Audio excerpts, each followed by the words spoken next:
Okay, folks, here we are again. We're going to revisit our discussion around the perfect team and continue on my reading from page 15, the top of 15, moving through into a half hour because that's all that we'll upload on the YouTube page. Let's see how it goes. He familiarized himself with the report while his jet flew him to Washington, where he disembarked at Andrews Air Force Base, trotted to the waiting presidential helicopter, and was whisked away to the White House lawn to be greeted by the president. As soon as he got into the White House, an aide distributed the closely guarded and controlled copies of the report to those who had the need to know the discussions began. The recapitulation is worth setting forth in detail because it underscores not only the resourcefulness of the ST, but its ability to perform super miracles in an age when mere miracles are commonplace. The secret team always fights for the minds, the time, and the attention of the top echelon man. It moves fastest and most adroitly when others are off guard. This report of December 21st, 1963 was absolutely crucial to the interests of the secret team. 25 years of driving devoted work by the ST members through a whole generation of critical events culminated in the Vietnam War. Never before in all the long history of civilization was a country to devote so much of its resources, its men and their lives, its money, and its very prestige in so strange an event as that which is called the war in Vietnam. It made the coup d'etat in Guatemala and Iran, the rebellion in Indonesia and escape of the Dalai Lama, and the underground war in Tibet,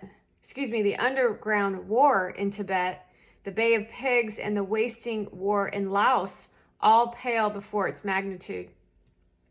President Johnson, for all his experience and native ability, had not yet been signed by the fire of experience as had Jack Kennedy in Cuba or Eisenhower by the U-2. Johnson was a natural wheeler-dealer with courage and a flair for getting things done, but he had not yet learned how to say no and make it stick. Rather, he had the inclination to defer the issue to a later day. This was the ideal information for the ST, and they stuck while the iron was hot. There is another important factor to weigh in considering the agility and cunning of the ST and bureaucratic Washington. Few things are worth more than prior information. If a subordinate knows now what his boss is going to know tomorrow, he is in the same position that the gambler would be like to be in if he knew which horse was going to win in a future race. The ST was set itself up through the use and control of intelligence data, both real and manufactured, to know what its bosses are going to know later. This applies most significantly in such events as the McNamara report, as anyone who has perceived the full significance of the routine described earlier will realize. The ST knows about the report of the Secretary of Defense is going to be even before he does, and therefore before all the rest of official Washington does.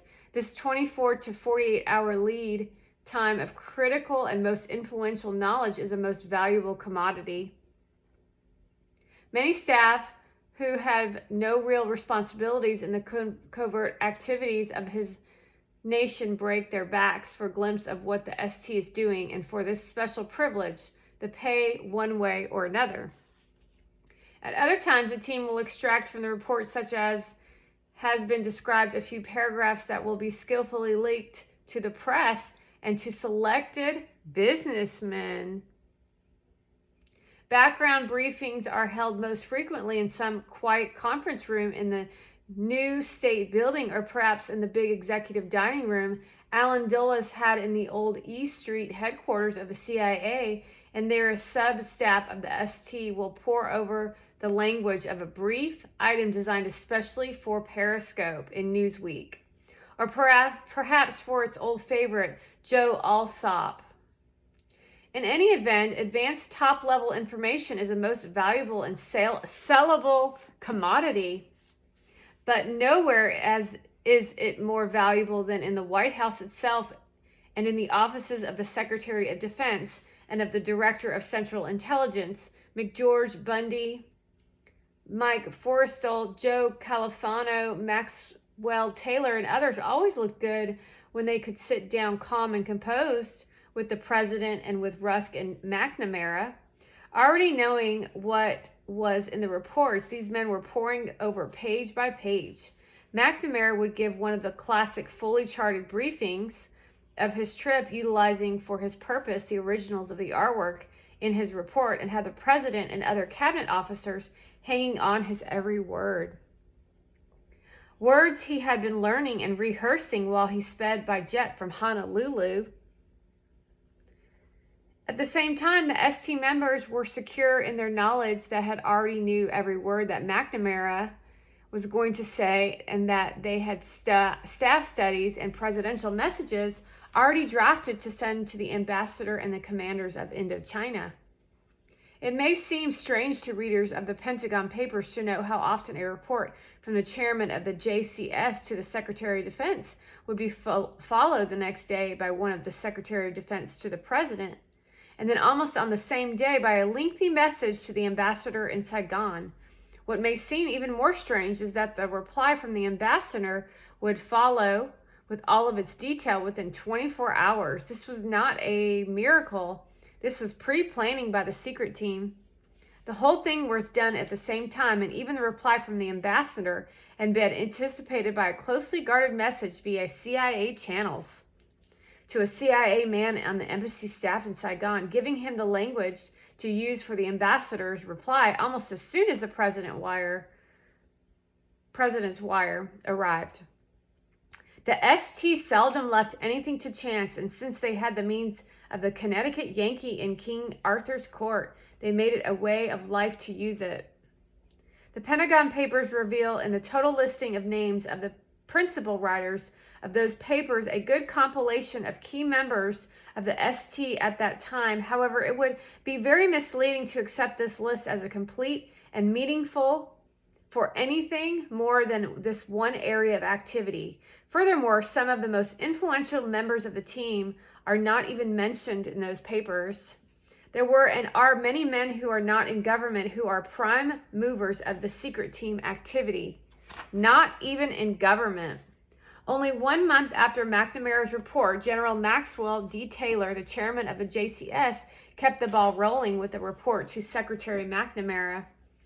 Dated January 22, 1964, it is important to keep in mind that Maxwell Taylor was on the same trip to Saigon with McNamara that resulted in the October 2nd, 1963 report, the one that had contained the home by end of 1965 theme.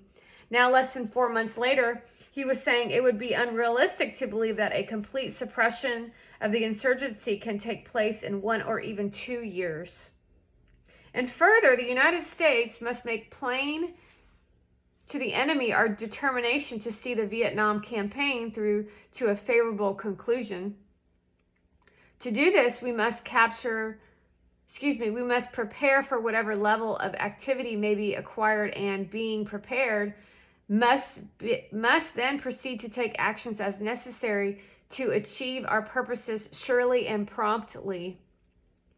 The JCS believe that our position in Cambodia, our attitude toward Laos, our actions in Thailand, and our great effort in South Vietnam do not comprise a compatible and integrated policy for Southeast Asia. U.S. objectives in Southeast Asia cannot be achieved by either economic, political, or military measures alone.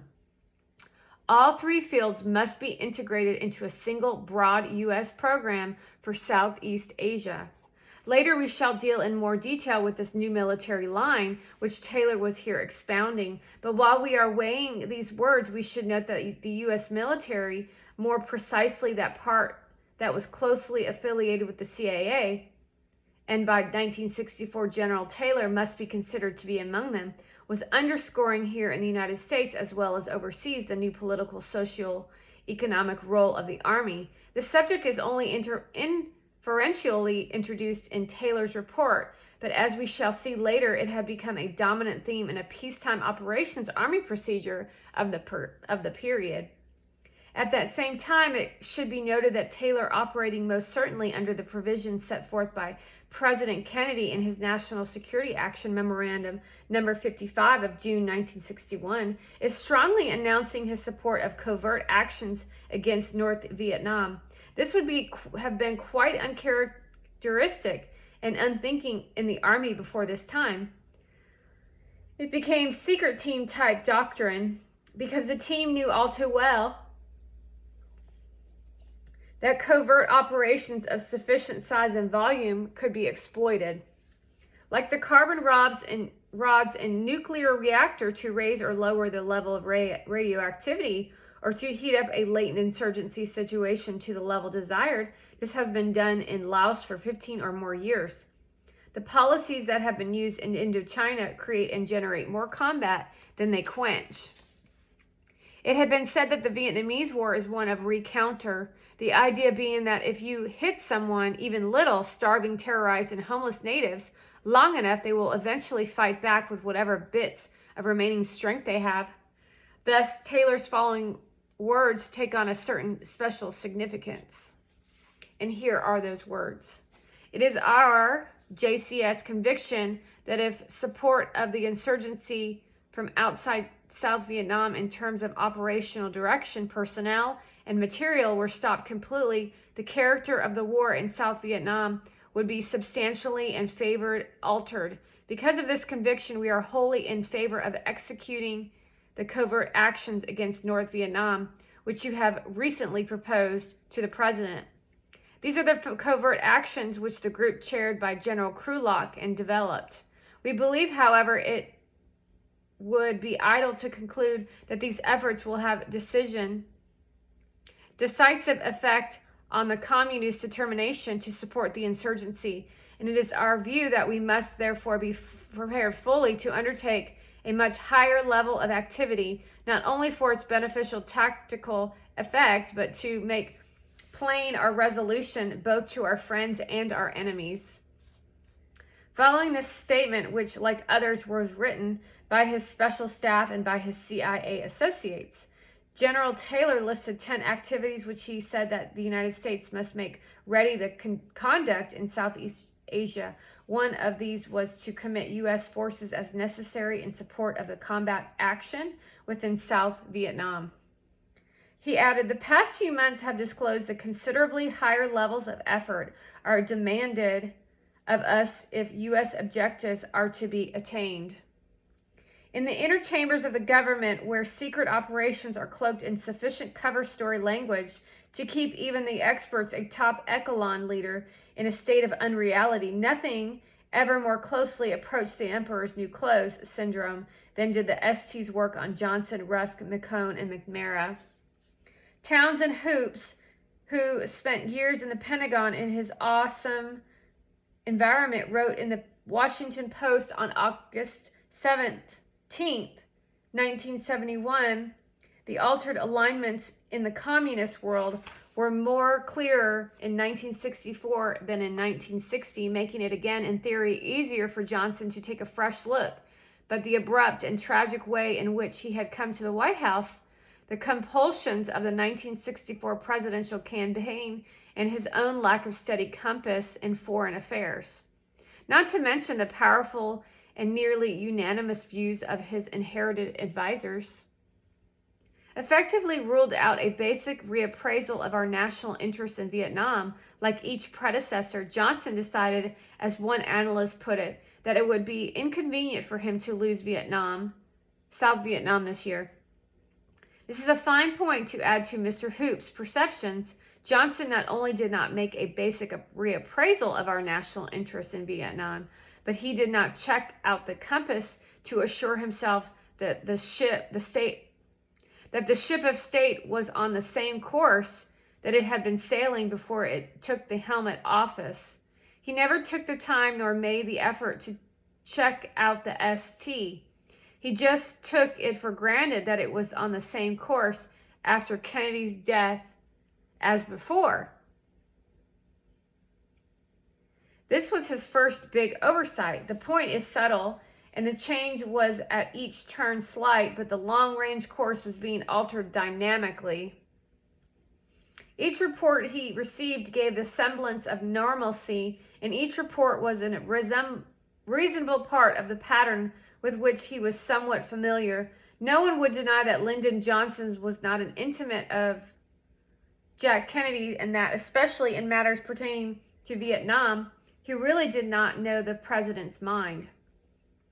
The fact that he had been to Vietnam may actually have been more of a cover story and a handicap for him than a view of reality. Brainwashing was the business of the ST in South Vietnam. No less than Robert McNamara, Robert Kennedy, Vice President Johnson, and John McCone were thoroughly indoctrinated on South Vietnam, but hard-headed experts who had thought nothing of sharpening the scenario skillfully drawn for consumption for top-level officials. Dulles admit when he called his book The Craft of Intelligence.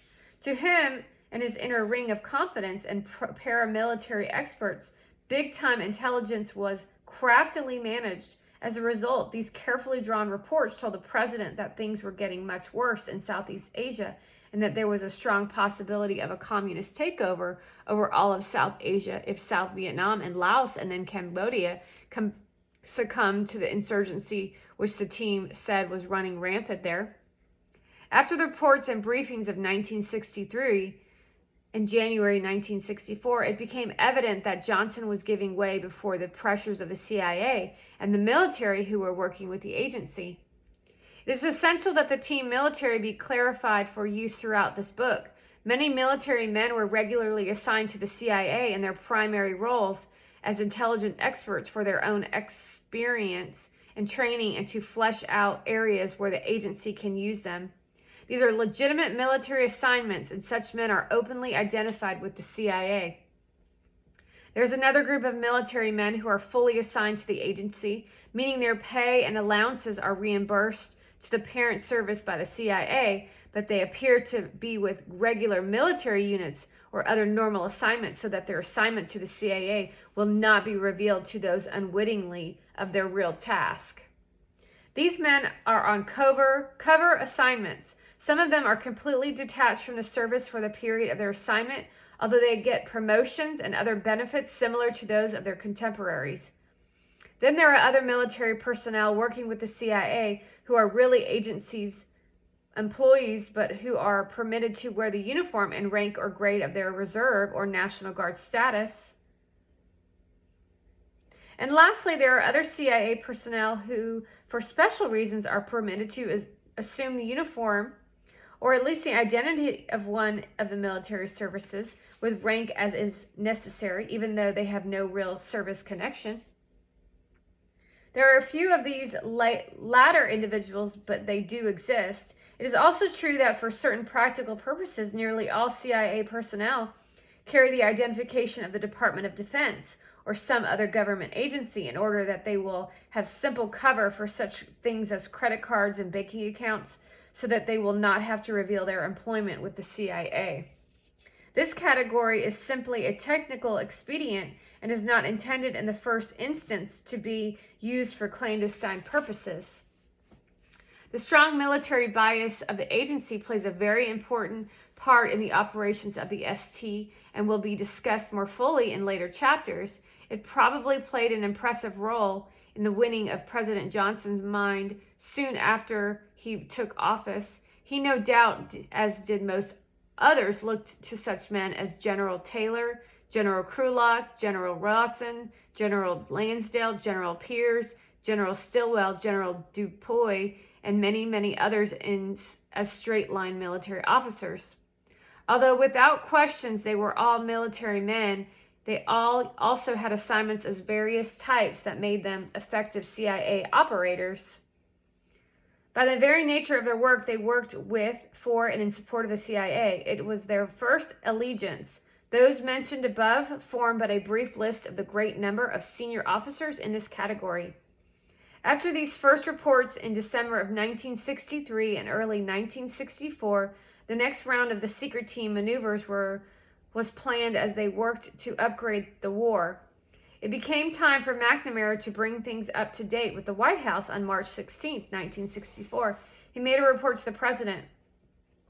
On steps to change the trend of the war, this report was long and discursive.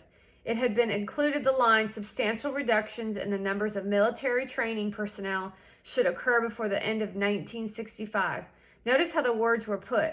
This report had the ring of the old home by the end of 1965 report of the October 2nd, 1963, but with a significant difference. In October, Taylor and McNamara had said to Kennedy that it should be possible to withdraw the bulk of the U.S. personnel. The key word is personnel, as opposed to the March 16th military training personnel. The Vietnam War has always been a most unusual one from the standpoint of its being a non-typical war. A very large number of U.S. personnel in this war were not military. There were thousands from other government agencies. There were tens of thousands of civilian workers of all kinds. The helicopter maintenance support alone required fantastic numbers of civilian maintenance personnel and contract workers.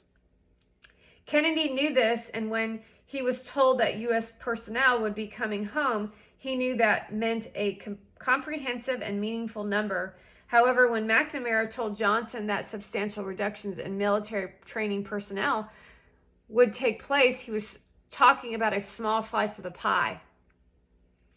Even if all the training personnel came home, there would still be a lot of U.S. manpower there.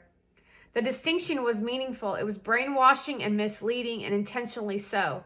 Lines such as this were added simply by flavoring. The ST writers would not expect the president to notice the differences. He would hear the words reductions and personnel only.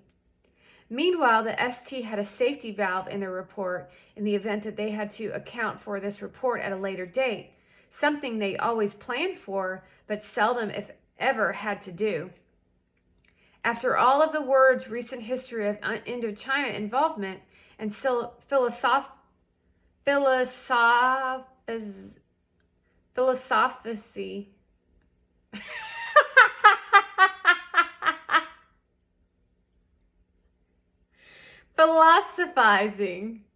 philosophizing continued in his lengthy McNamara report, the final paragraph held the meat of the proposition.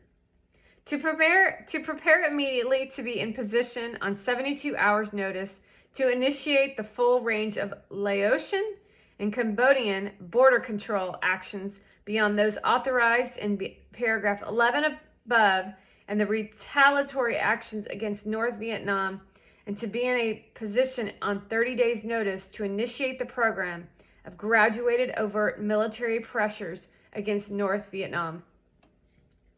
This was another big step forward on the way to inevitable escalation. It is one thing for a nation to plan for clandestine operations with an agent or agents and to arrange for its success, or in the event of failure, or to totally deny involvement, as such activities are planned in such a way that the nation taking the action may be able to disclaim plausibly to the entire world that it had nothing to do with such an action. But the action above is serious international business, because it is the very root of the plan is the intent to violate sovereignty of another nation. Wars have been started by such events. When a nation feels that it must resort to clandestine activities, it does so with great caution, and then only with agents who are specially prepared for such work. In no case, or in very rarest cases, are members of the diplomatic service and of the uniformed military service ever used for such acts. Honor and honesty in the Society of Nations demand that the diplomatic corps and the military services be beyond reproach. The paragraph quoted above from McNamara's March 16 report not only proposed more or less routine covert activity against Laos, Cambodia, and North Vietnam, but it added that the United States should plan for overt military pressure against North Vietnam, thus carrying through the momentum of action initiated with its December 21st report. The die was cast. The Gulf of Tonkin incident occurred on August 4th, and from that time on, the president's announcement of the massive buildup of forces, there could be no doubting the course laid out for the United States in Indochina. This course was set by the winds of change as the government responded to and reacted to various intelligence data inputs from as far back as 1945. Vietnam was not so much a goal as it was a refuge and backlash of everything that had gone wrong in a quarter of a century of clandestine activities. There can be no questioning the fact that Vietnam inherited some of the Korea leftovers. It inherited the Magsaysay team from the Philippines and its belief in another Robin Hood-like Magsaysay in the person of Ngo Dinh Diem. It fell heir to the Indonesia shambles. It soaked up men and materials from the Tibetan campaign and from Laos in particular, and it inherited men and material, including a large number of specially modified aircraft from the Bay of Pigs disaster. In its leadership, it inherited men who had been in Greece in the late 40s or during the Eisenhower era, and who felt that they knew communist insurgency when they saw it. The nation of South Vietnam had not existed as a nation before 1954. Rather, it was another country's piece of real estate. South Vietnam has never really been a nation. It has become a quagmire of things gone wrong during the past 25 years. In the August 7, 1971 issue of the New Republic, the Asian scholar Eugene Wenchie says, "What steered the nation into Vietnam was a series of tiny but powerful cabals. What he calls a sense of tiny but powerful conspiracies, this book puts all together as the actions of the secret team. The most valuable book by David Wise and Thomas B. calls this power source the invisible government."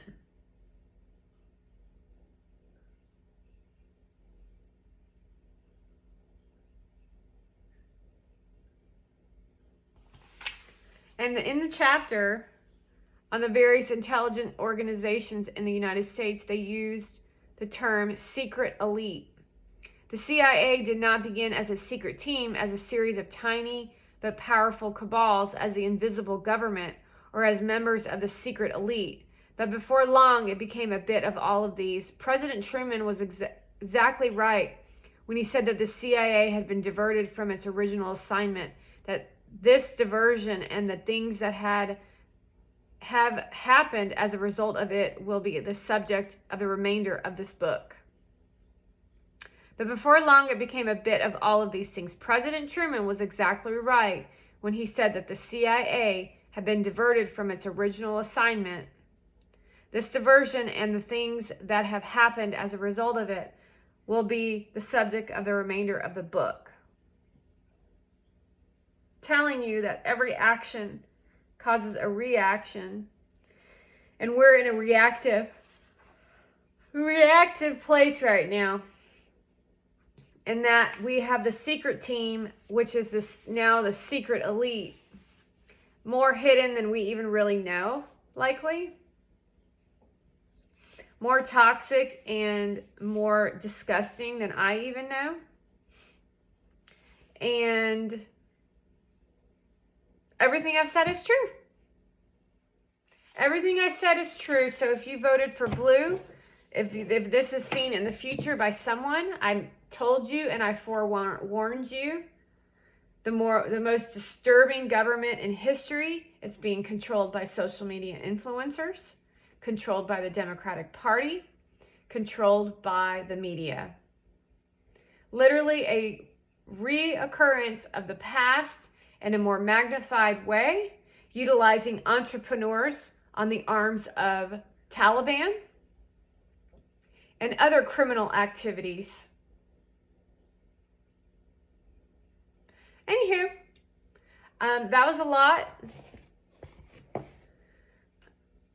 There's something about the reasoning that if you ask me questions, I could probably analyze it a little perspectively for you, because there is deeper things in there that I overlooked this evening to just keep the fuel of the conversation flowing.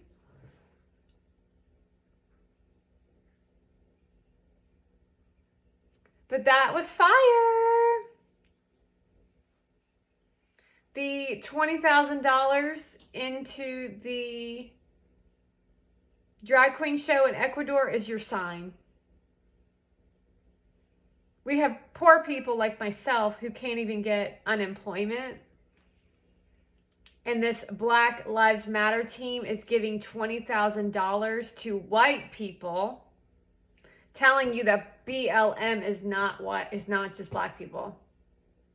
However, they're utilizing the word black, which in the future will again put the B lower than.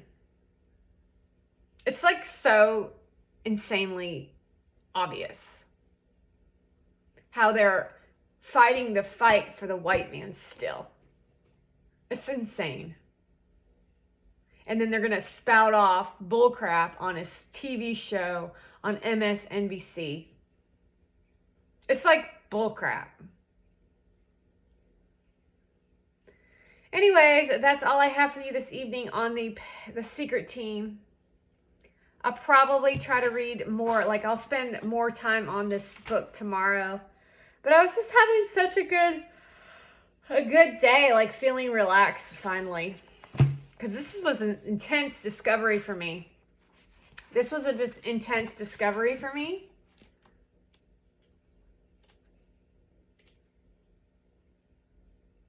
The power of the team derives from its vast intra-governmental undercover infrastructure and its direct relationship with great industries, mutual funds, investment houses, universities, and news media, including foreign and domestic publishing houses. The secret team has very close affiliations with elements of power in more than 70 foreign countries and is able, when it chooses, to topple governments, to create governments, and to influence governments almost anywhere in the world. And then I want to bring it into attention the abuse that Donald Trump had to, what do you call it, like go through during his political office, where he actually made a difference for us.